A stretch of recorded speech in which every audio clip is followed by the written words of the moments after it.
Welcome to the Priory Centre, a Grade 1 listed building in the heart of Great Yarmouth.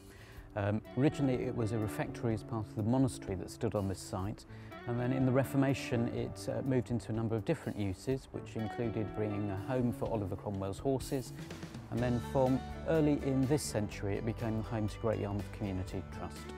My name is Andrew Forrest and I'm the Chief Executive Officer of Great Yarmouth Community Trust. The building was originally owned by the local education authority, and when the Sure Start Partnership was looking for a home for its work, it was transferred to us. We bought the freehold outright. We have a long-term plan for the development of the site. The first part was ensuring that we could deliver services effectively. Our second stage, which we're entering at the moment, is to ensure that the whole building becomes fully accessible to the whole community. Great Yarmouth Community Trust was set up in 2001 to be the successor body for the local area Sure Start Partnership. It's grown from there so that now we're an organisation that delivers 2 children's centres.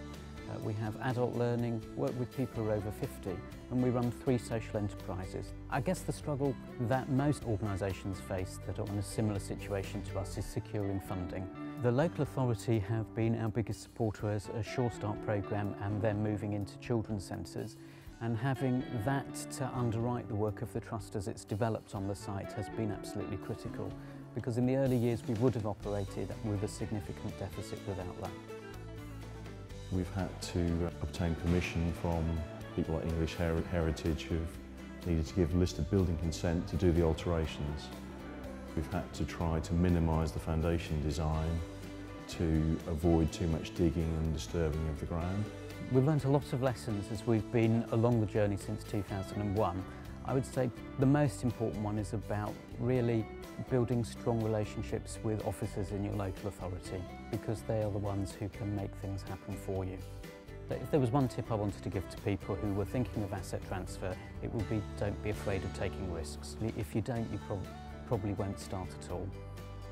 In the next couple of months we're going to close the centre mostly to the general public. There's going to be demolition, new construction, lifts being put in, and then there'll be a facelift internally right the way through.